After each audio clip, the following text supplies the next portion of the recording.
NIL Now with Lauren Sisler and Kevin Jones. If you want to learn more about name, image, and likeness, you need to go to The Source. The NIL Now podcast from Headline Studio and Reddit highlights the biggest storylines with comments from key guests in the college and high school NIL space.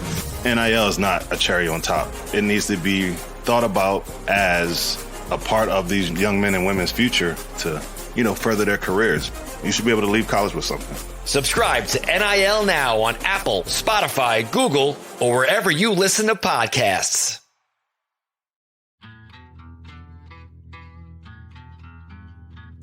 Welcome in Rose City to Soccer Made in Portland. I'm Ryan Clark, joined by Chris Reifer. It was an eventful weekend for PTFC, particularly for the Portland Timbers, a 4-1 win over the rival Seattle Sounders. Fully gutted the fish, bones and all. It was a thrashing with an explosion in the final 20 minutes of that match with 4 goals. Started with a tremendous bicycle kick from Dairon Asprilla, which set Providence Park on fire. People around PTFC have talked about that being the loudest they have heard Providence Park since MLS Cup. That's a pretty major statement from the club and something that is exciting, and could it potentially be a turning point for the team after what has been a very rough start to the season? It's been a lot of doom and gloom on this podcast, and pretty well earned, honestly, given the issues the team has faced from both an injury standpoint and a performance standpoint. But Chris, having watched the entirety of that match, unlike myself, who was meandering around Las Vegas, Nevada in various states of inebriation, what was your takeaways from that game? First of all, one of the weirdest MLS games I've ever watched. I've never seen a game just totally flip on its head the way it did, and credit. I mean, and that's not by way of saying the Timbers were bad. That's in giving them credit for flipping the game on its head. It's giving Dairon Asprilla credit for an unbelievable individual performance. Crazy goal. I think that's probably his best one in terms of degree of difficulty. That is a really, really, really tough goal. To hit a ball that's sort of driven in like that as a bike. I mean, that's just so good. The technique is incredible. He's talked about how he practices it. He practiced that the week before in training, and like the technique there and the individual effort is unbelievable from a guy who has like really come through and at times bailed out the Timbers multiple times over the last few years. Here we go again. Dairon Asprilla playing the hero, and he truly was in that first goal. And then credit to the Timbers for really seizing the initiative after that. They sort of took the opportunity that Asprilla gave them, and they ran with it. And it was a Timbers team that we saw in that last 20 minutes that was more decisive, more aggressive than we've seen them in the past. It was frankly the first time, I think we talked last week about how it sort of felt like the Timbers were acquiescing in their results a little bit. Like they weren't not putting in effort, but there definitely wasn't any much in the way of fight back, right? There wasn't much in the way of folks getting stuck in that last 20 minutes. They got stuck into that game and they just outfought the Sounders, plain and simple. And you can win games that way. And the Timbers just did. And I think that's enormous credit to them. And I think it should, and it does give them sort of a path forward. I think as part of that, they need to also, sort of take an honest look at what preceded that too. And because, that those previous 70 minutes and the games before that, they haven't suddenly sort of vanished into thin air. Those problems didn't suddenly go away. And if they can both take the hope and take the encouragement out of the last 20 minutes while also remaining realistic and grounded about some of the challenges to date, I think it absolutely does provide them a path forward. Now, if they get drunk on the last 20 minutes and they think that suddenly all their ills are cured, they're in very likely in for a headache, facing two very, very, very difficult games at Cincinnati and at St. Louis next week. And so, overall, it was a lot of fun. It was an enormous amount of fun. Both in terms of the stakes with the rivalry, the spectacular nature of Asprilla's goal, the just kind of shocking game, the way the shocking way that the game played out. It was a ton of fun, and it was it was absolutely the most fun a Timbers game has been, I think, since MLS Cup in 2021. Now, it's not the highest bar ever, but even if it was a higher bar, that was a great game. And so I think it does give hope for the future, but I think that hope needs to come with a sense of reality about where they are and what they need to do in order to replicate results like that and carry that forward. Right. I mean, they can't be hungover going into those two matches on the road at Cincy. If they are, they're going to get crushed. Yeah, it's going to be rough if they do. Like, St. Louis has proven that they are a legit team.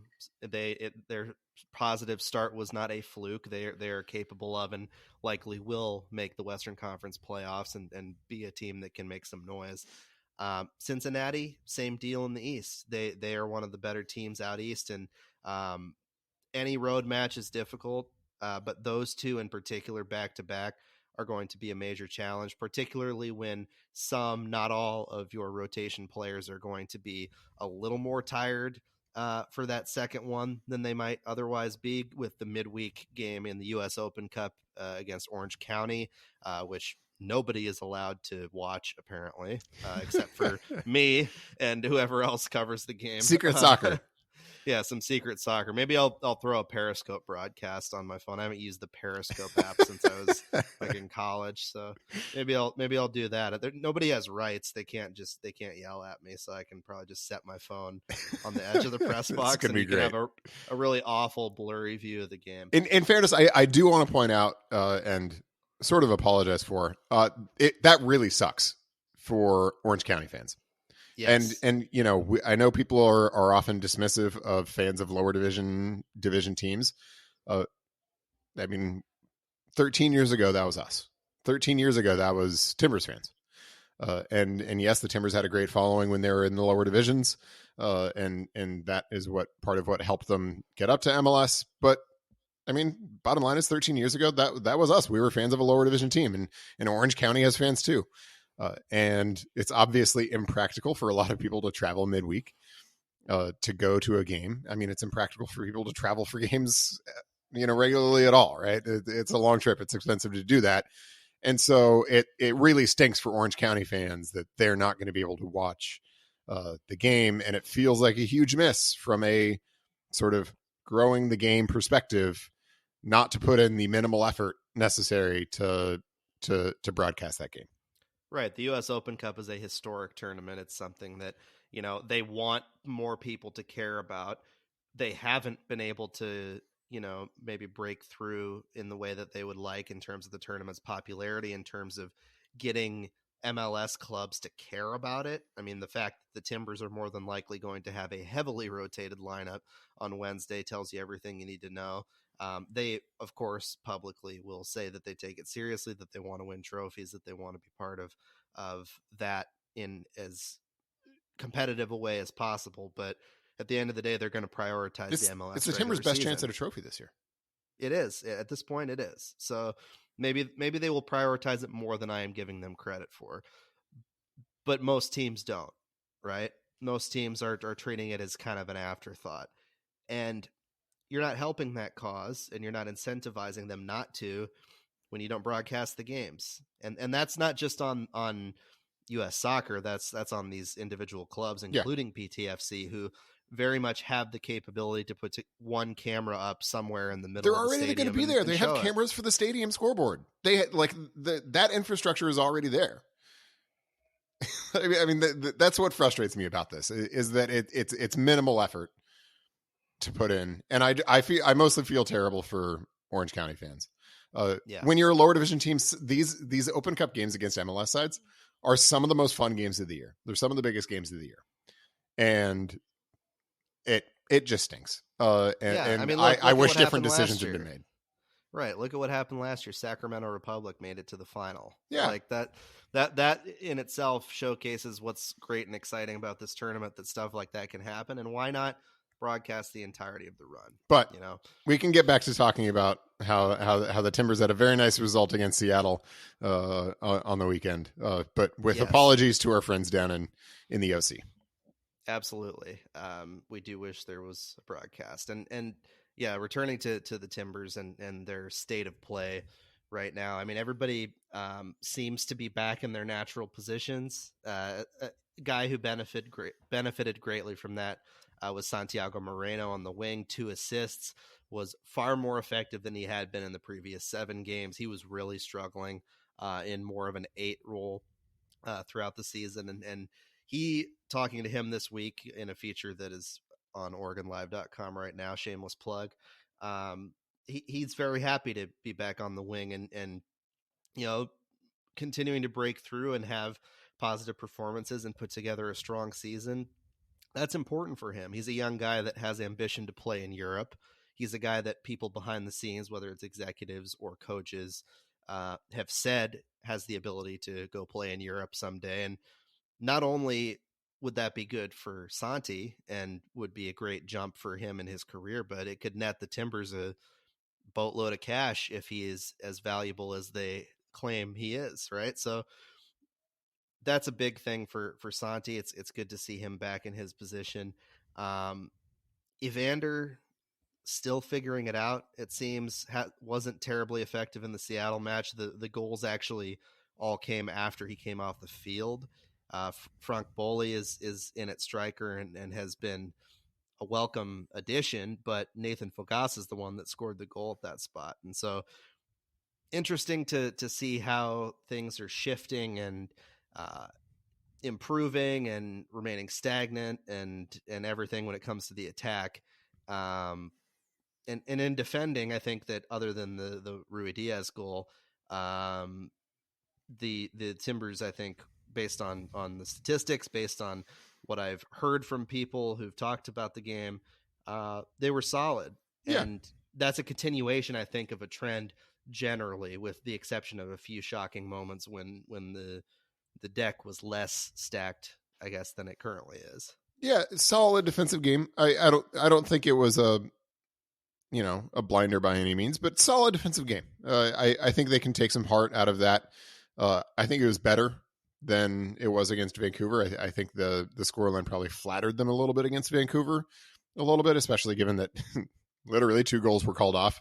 But the Whitecaps had a lot of chances in that game, and the Sounders didn't have a ton of chances. They didn't have a ton of chances in the first half. They had 1 or 2.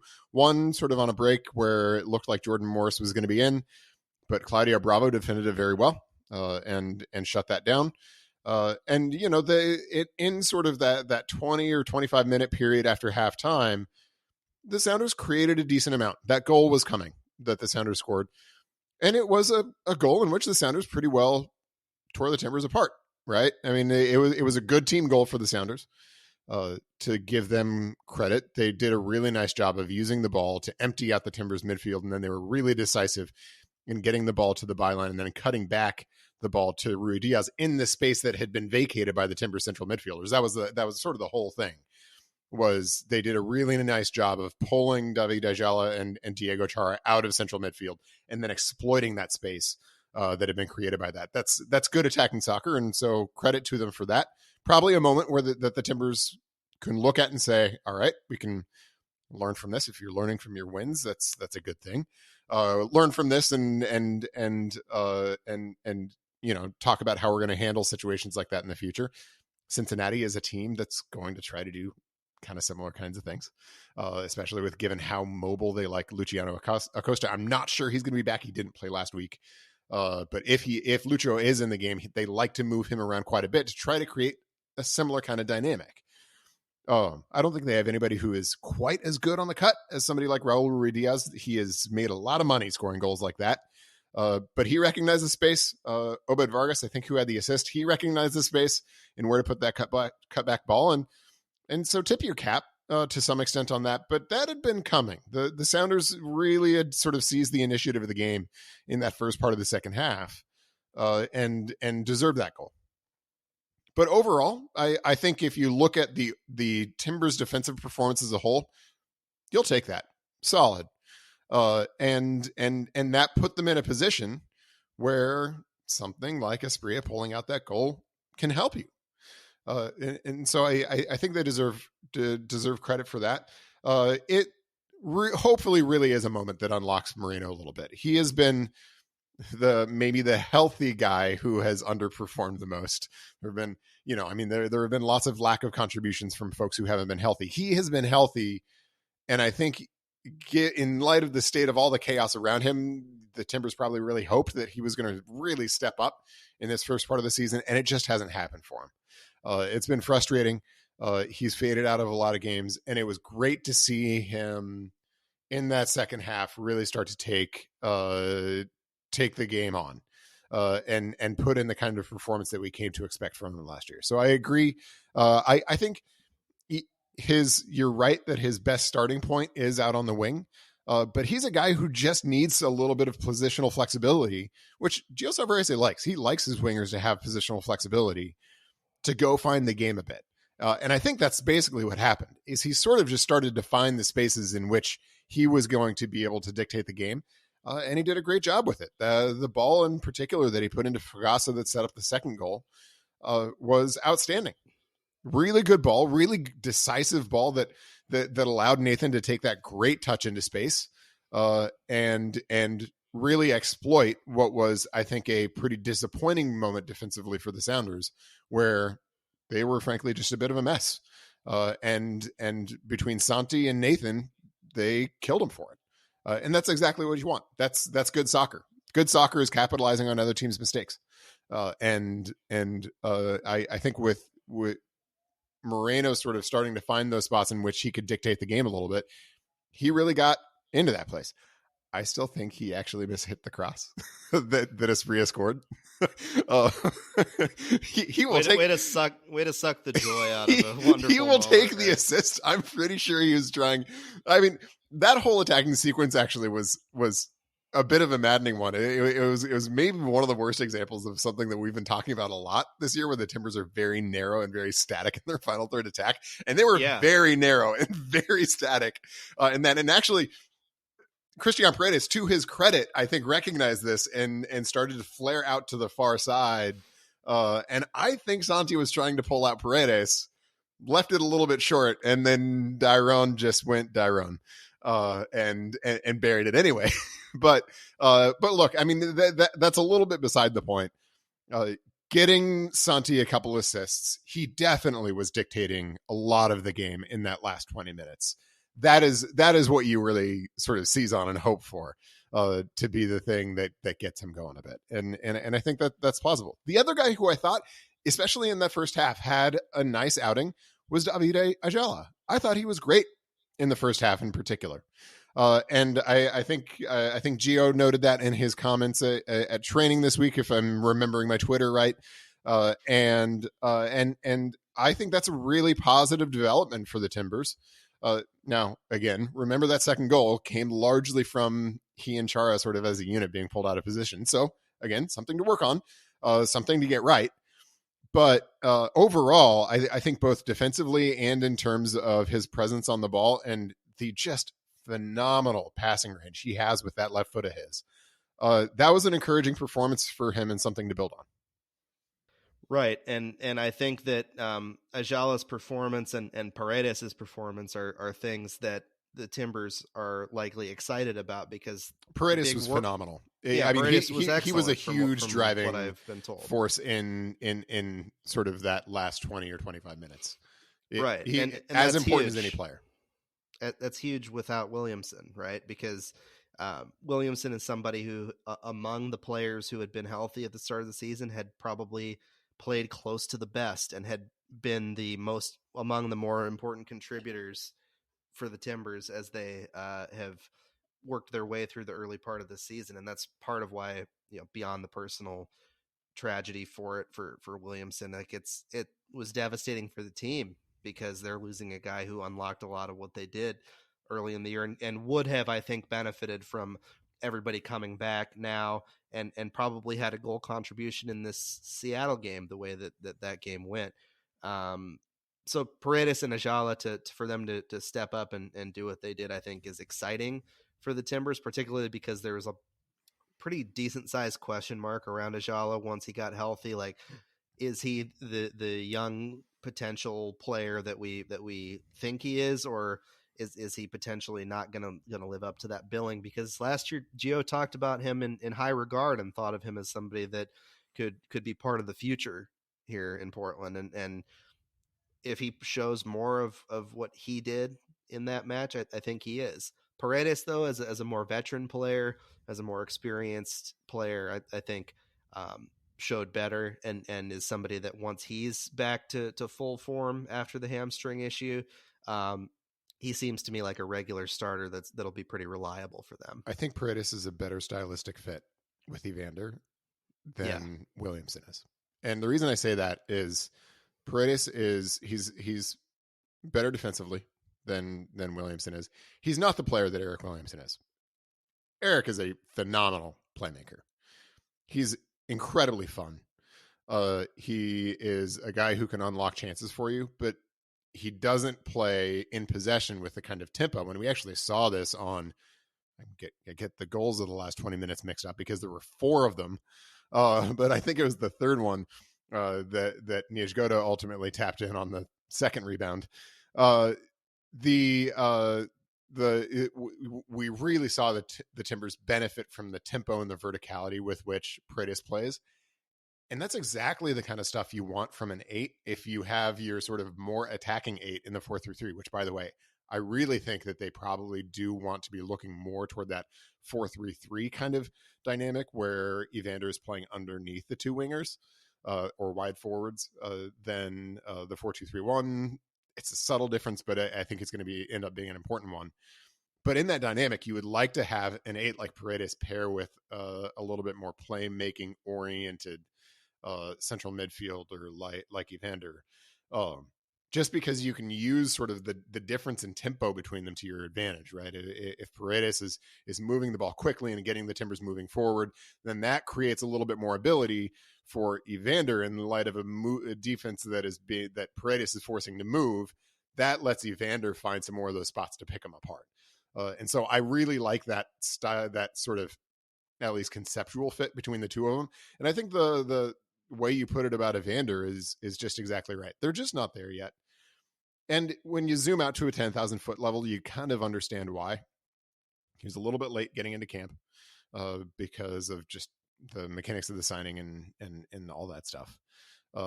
And then pretty shortly after he got into camp, the wave of injuries started. He got injured himself. He missed some time. And so in a combination between him missing time and just sort of an ever rotating cast of personnel around him, there's just not the trust and there's just not the understanding between him and the team yet, which is why I think a lot of times you see him finding the ball in pretty good spots, but then it just slows down because it just seems collectively like he's kind of looking at being like, what are these guys going to do? And everybody else is looking at him being like, what's this guy going to do? And it just slows down. And very often the windows or half windows that were there are closed by the time everybody's on the same page. I think that's going to get better. I'm still not too worried about it. I think the Timbers were better after Evander came off, but I also think that's probably some correlation more than causation than anything there. But it's got to get better because at some point he's too important for of a player for the team to not get huge contributions out of him. I think it'll come still. I'm not terribly worried about it, but you would hope as they're getting healthier-ish, it's kind of a 2 steps forward, 1 step back kind of situation. But as they're getting healthier-ish, especially in the spots around him, at least, you would hope that understanding really starts to grow now, and that we see him start to sort of fit a little bit more easily with what they're trying to do in the attack. Yeah, they're healthier ish. They have gotten guys back, but now obviously another step back, as you said. Claudio Bravo out on Saturday due to a calf injury. This week I had heard it was basically kind of 50-50 whether he would play or not. They ended up ruling him out. Probably the best move. Don't want to risk it when you have somebody like Justin Rasmussen who has stepped in and hasn't been, a major step down. Obviously you want Bravo out there, but Very he's different somebody player, that though. he's a very different player, but he can step in, right? Yeah. And he's somebody that you don't feel nervous about putting out there. He's got a couple years now under his belt, full year plus some change. Bravo's out. Sebastian Blanco and Jimmy Char are rounding the corner. Particularly Blanco. Yeah, They'll be coming around the mountain when they come. Yes, they will. They will be here, and Blanco in particular, I think, might be the first one back between the two of them. He's really excited. You see it on his face, just the joy of training in full, of having no limitation. Even if the way he plays changes, even if you watch him at training, and we were able to watch the full training on Tuesday this week.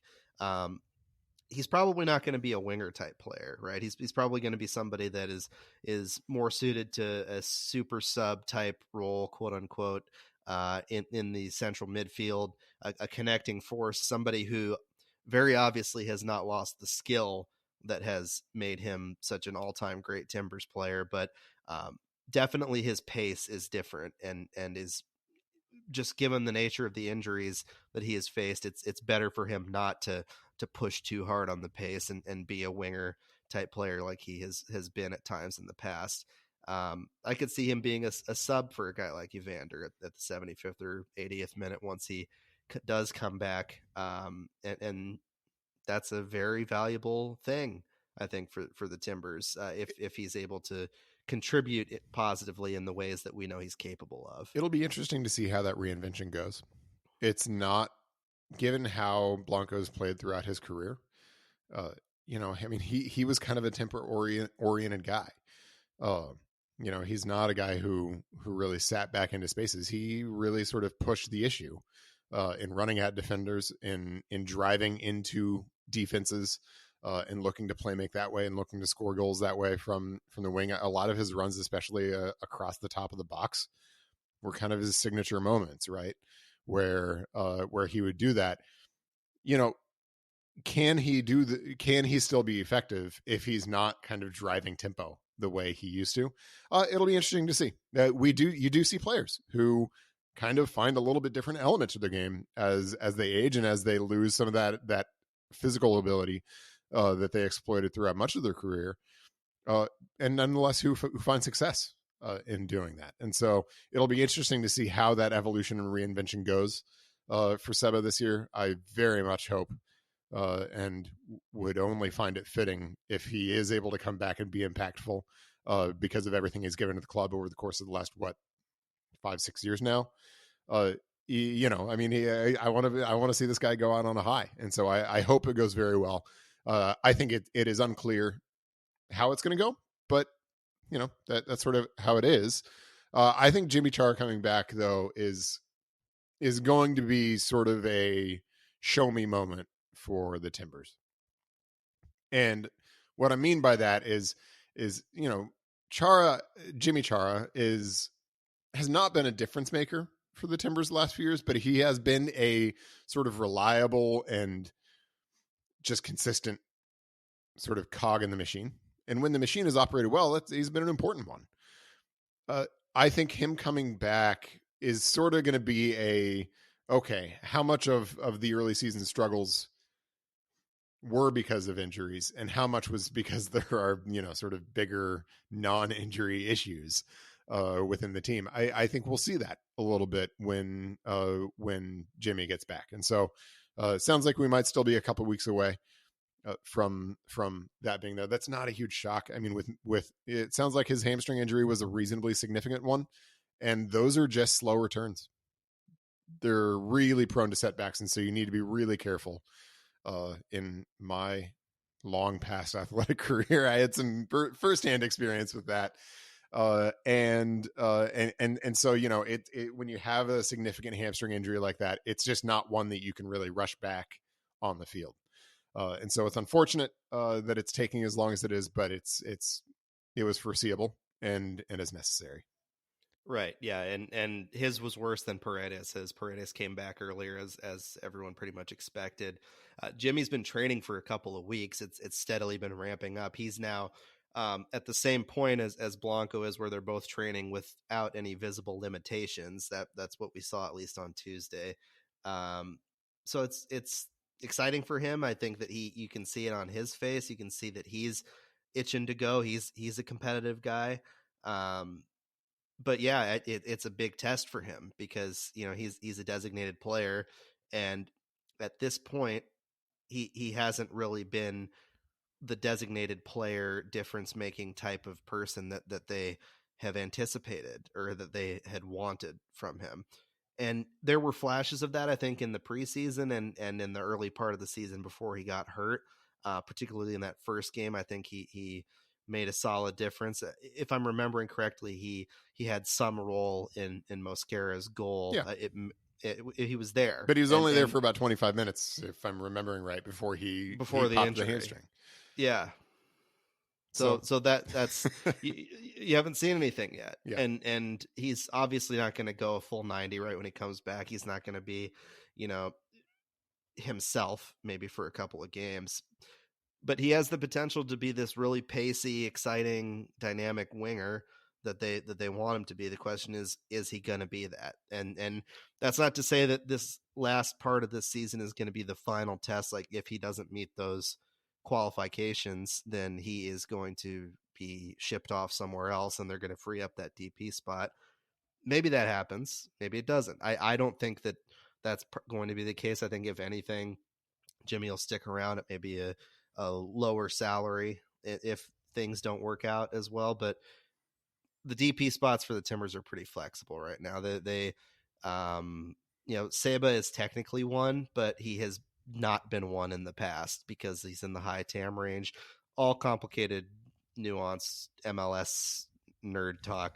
But, you know, it's going to be an opportunity, I think, after they move on from Niascota, who is not a DP, but is a high salary range person.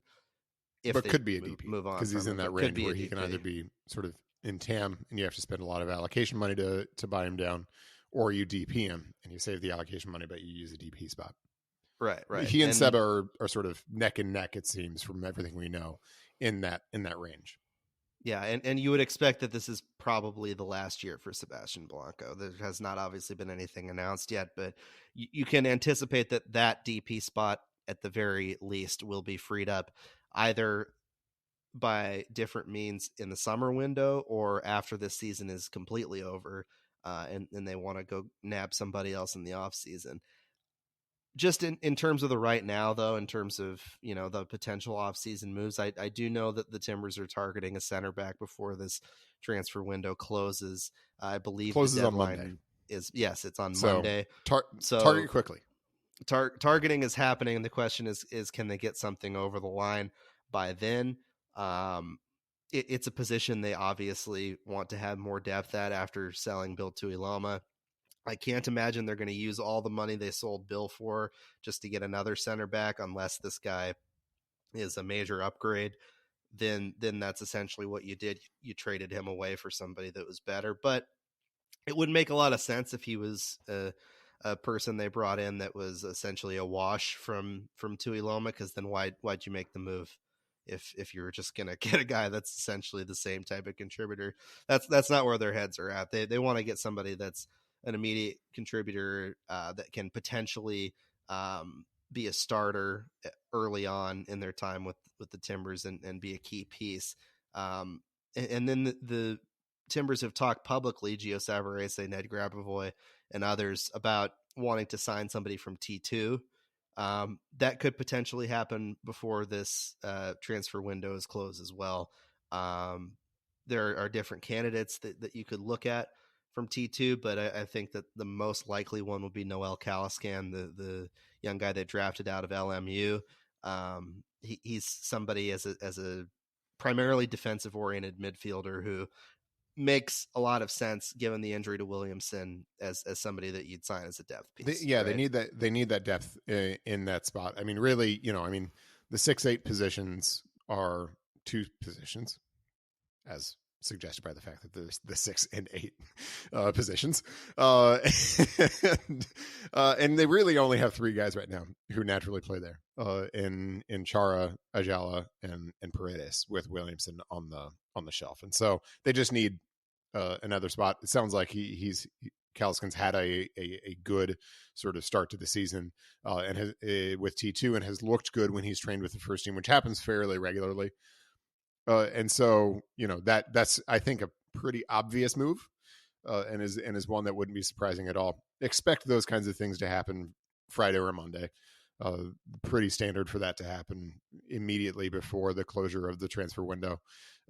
It's not altogether clear to me that it needs to happen before the transfer window. I'd have to brush up on my rules to remember if sort of an internal move like that requires being in a transfer window. There are some moves that don't. But regardless, that's one that just makes sense just given the state of the roster, and there's no real reason to delay. So I expect, that's perfectly sensible.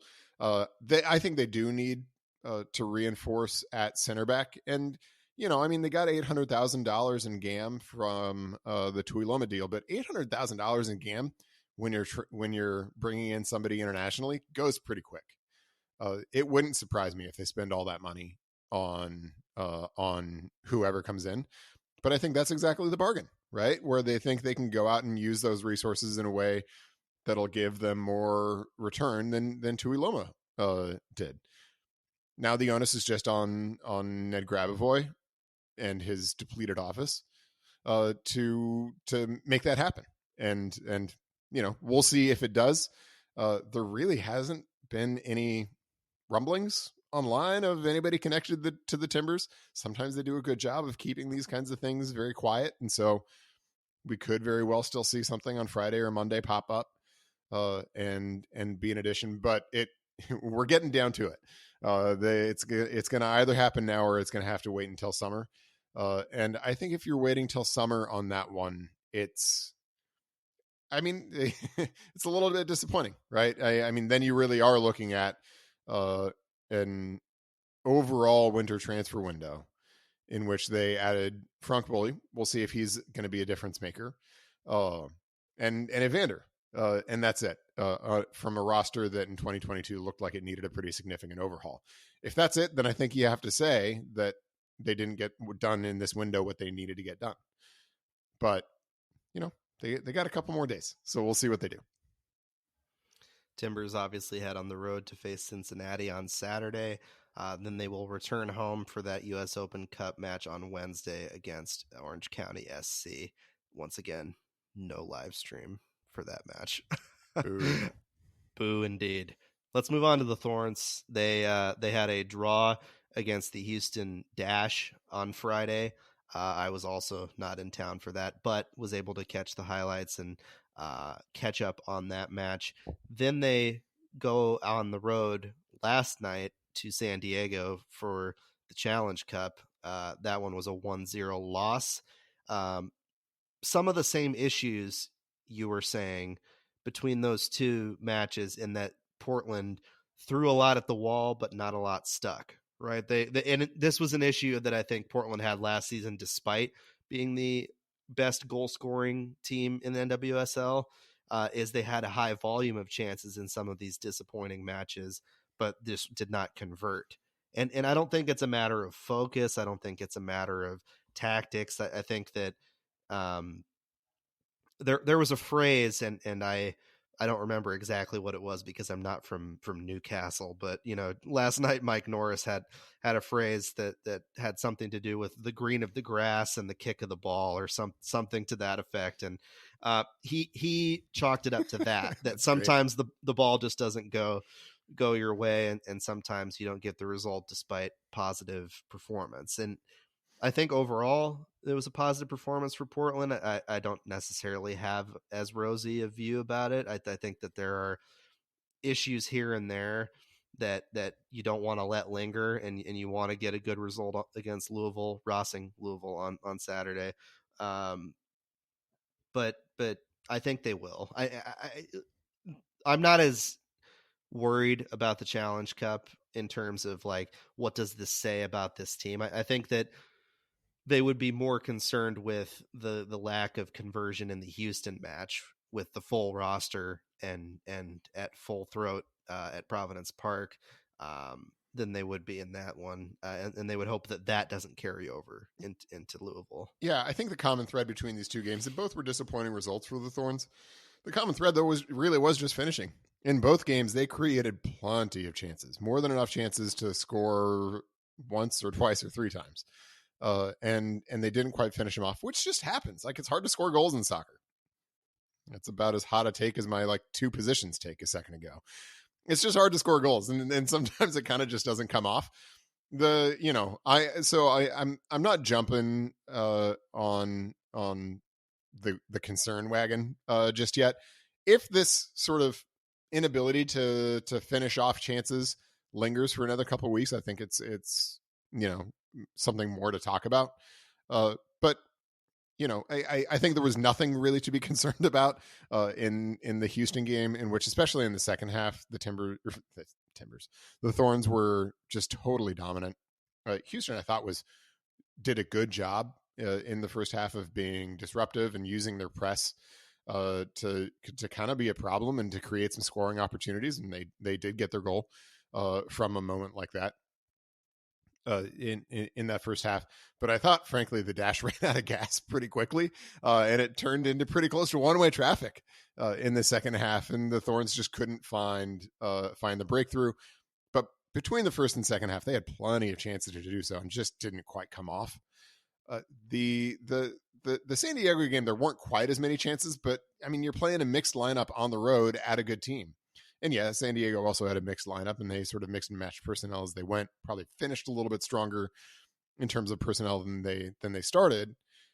But I mean, I think that's a really understandable sort of environment in which to have some of those struggles when you don't have your sort of typical personnel on the field, and you are mixing and matching. It's just hard to play on the road that way.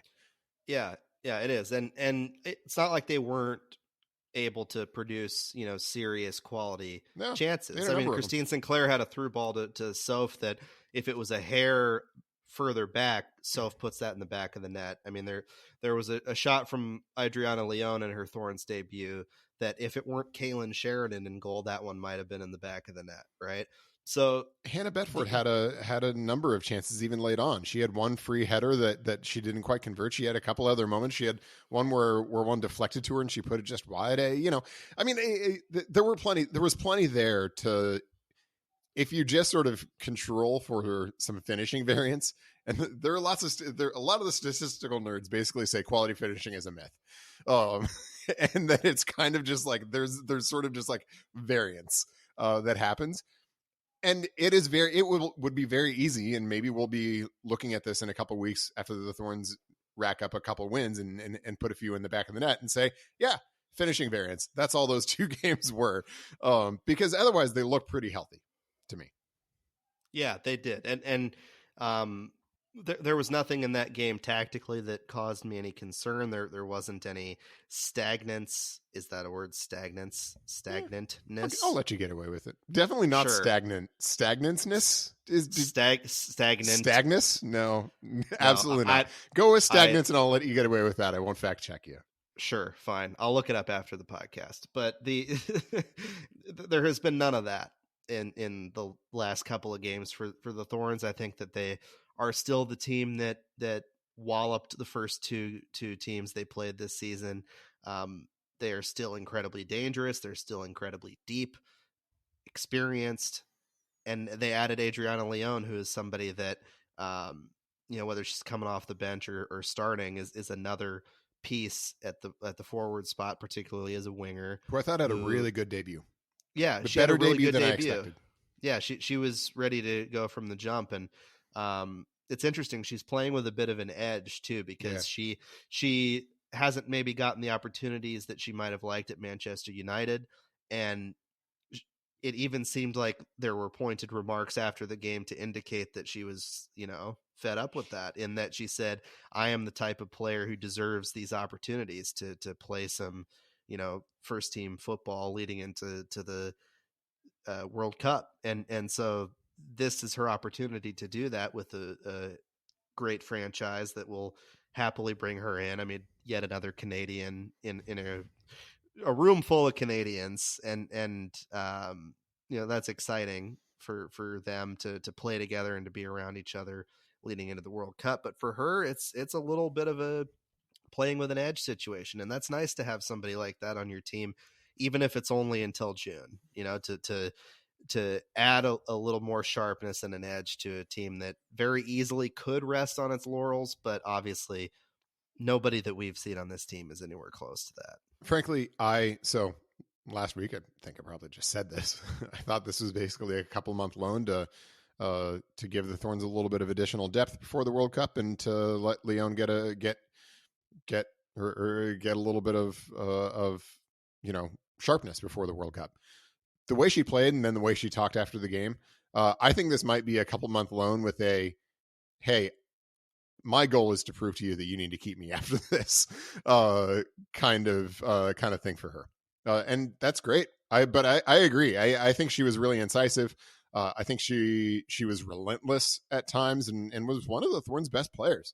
And so really good debut. And I think that I'm now more excited, frankly, about her addition to the team than I was a week ago, because I think she showed that she's not just here to get sharp for the World Cup. And that adds an interesting wrinkle, I think, for the Thorns. But, I mean, this window is just a really challenging one. And I think the rotation is unavoidable, from coming off the international break to a home league game, to a midweek away Challenge Cup game, to a weekend home league game. It's a lot of travel for a lot of their key players. It's a lot of soccer for all of their players. It's especially a lot of soccer for a lot of their key players who were playing for their national teams immediately before this window. And so the rotation is unavoidable. And I think it's gone. The results have been frustrating, but in terms of the overall play, as long as these finishing troubles don't carry over, I think it's something that Mike Norris isn't going to lose any sleep over, and shouldn't. Yeah, the Thorns still are who we thought they were, right? We're gonna. Well, I mean, now they need to come back against Racing, and going forward and prove that they are who we thought they were. They need to put some of these in the back of the net. We've certainly seen teams who could create lots of chances, but had a hard time converting that into goals. And the Thorns need to show that they're not that. But I think it's too early to say that that's the concern, because they certainly had no trouble scoring goals in the first 2 weeks of the season. And I don't think that is, just like I don't think the Timbers' struggles in form have entirely disappeared, I don't think the Thorns' ability to score goals has disappeared either. Right.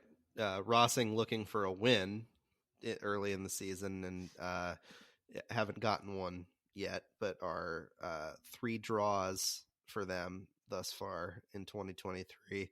0-0 against the Dash, comparable team to Portland in terms of results. 2-2 against Washington Spirit, 2-2 against Angel City. Solid results, I think, against 3 teams that one would imagine would be at the very least in contention for a playoff spot. I don't think the Dash are there. Probably not. But, they're maybe going to be in the mix, especially now that, if you factor in the fact that the Red Stars were in the mix last year, and they're almost definitely not going to be this year. Yeah. Maybe Houston's a team that steps into that spot. But either way, I don't think it's going to be a laydown game the way the first 2 were for Portland. I think that it's definitely going to be a competitive match, that they're going to want that breakthrough, want those finishes, get 2, 3, 4 goals, and return to the form that they had been in, because it was only, if anything, a slight regression. I don't think it was a sign of trouble at all, as we've talked about.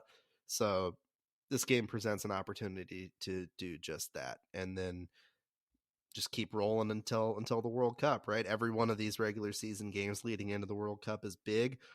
These points Pick are up important. a ton of points. I mean that's the frustrating thing about the Houston draw is that those were 3 points that were there to be had for the Thorns, and all of these points are important because season's going to get weird. Like it's going to get weird in the middle, and so you want to bank as many as you can early, so that when things get weird, you've got that in the bank to rely on. That game Saturday at 7:30 p.m. at Providence Park, streaming on Paramount Plus for those with a subscription to Paramount Plus. I like the interface generally, just speaking to the Paramount Plus broadcast. I think that it's easy to find stuff. It's relatively straightforward. I'll say this though. I do think that the quality of broadcasts, the picture needs quality to is improve. Brutal at times. It's like it's filmed on a potato sometimes with some of these places. And some places are better than others. I think it's probably because the teams have better infrastructure in some places versus others, right? But Snapdragon's got good infrastructure. Yeah, you would think that a place like that, you'd want to show it up in the most crystal clear, stunning, close to 4K you possibly can, right? It's San Diego. It's a beautiful place. But when I'm seeing like blurry shots of the beach, I don't know, man. It's it's kind of rough to see that. And then the quality of the broadcast in general could, I think, improve. CBS just probably has to direct more resources toward it. And, you know, when all the other sports that network covers, unfortunately they've probably not prioritized NWSL in the way that they should, which is a real shame, because if we have if there's any lesson in sports over the course of the last year, and CBS has benefited from this, has been literally the entity benefiting from this at times, it's that when you put resources behind women's sports, it turns out people find that really compelling. Yeah, and they watch it, and they watch it, and this it is the most obvious build it and they will come moment that I have seen in sports in my entire life, and yet there still seems to be a deep-seated reluctance to build it. Yeah, and I think ESPN is starting to get that in ways that it had been certainly did with the women's college basketball tournament that absolutely blew up, went crazy. Yeah, that was huge, and that, I think, is indicative of what can and maybe will happen with NWSL if the networks play their cards right, if they do right by the league and have more nationally televised games, right? The KC Portland game is a good example. Most watched regular season match in NWSL history. The championship from last year, most watched in NWSL history of all competitions. It's not just that it's making history for the NWSL that's significant. It's that people are actually outside of our little tiny soccer sphere, ever growing, I'll say, soccer sphere. People outside of that are starting to take interest, and that interest is only going to boon, as we've talked about, when the World Cup happens, when these women are on an international stage and ascend to a level of stardom that they haven't been before. Some of them, including Sophia Smith. Like it's the opportunity's there. They just got to seize it, honestly. And this is across it's a the matter board. of, yeah, it's with ownership too. I mean, both OL Reign and the Portland Thorns are up for sale right now. I don't understand how we aren't seeing just a cascade of billionaires tearing their arms off to buy these teams. Like, this is they're really affordable still right now. They're really affordable, but like Damian Lillard could buy the Thorns with 1 year's salary at the end of his contract. And he would, and like, if you buy these teams and you come in and you manage them competently and you put the infrastructure around them to be successful, they are going to crush. You are going to make lots of money. They are going to crush. Like this just seems, it seems like the most obvious value I have seen in sports. And it is the most obvious moment where it's, you know, and I understand that there are general economic sort of headwinds right now, with credit being expensive and yada, yada, yada. But these teams on the billionaire scale, these teams are still very affordable. Their operating expenses are not enormous. They need to be higher, but they're not enormous. And the commercial potential is just limitless. You have the commercial potential is limitless. And we're starting to see enormous commercial success come from women's sports when they are properly supported. This seems like an absolute no-brainer. Like, somebody give me $1 billion so I can go do this. I don't have $1 billion. That's all you want $1 billion for, just to buy a sports team. If somebody came and gave me $1 billion today, I would go buy the Thorns. And I think that would be a very, very smart thing to do. We're going to start a GoFundMe. Yeah. We'll see how that goes. Yeah. And to get Chris Reifer, the Portland Thorns, put him in charge. Why not? We'll keep the podcast going too. You'll be the owner, and we'll continue to podcast, and you can continue to like gripe about things in the exact same way, even though you have a vested business interest. It'll be, I've seen the publicly griping owner thing play out, and I don't know if it's the best thing ever. So if somebody gave me that $1 billion and I did become the owner of the Thorns, Ryan, I think I would probably retire from the podcast, but nonetheless. Would you have a burner account maybe on Twitter? I'm not going to comment about any of these things.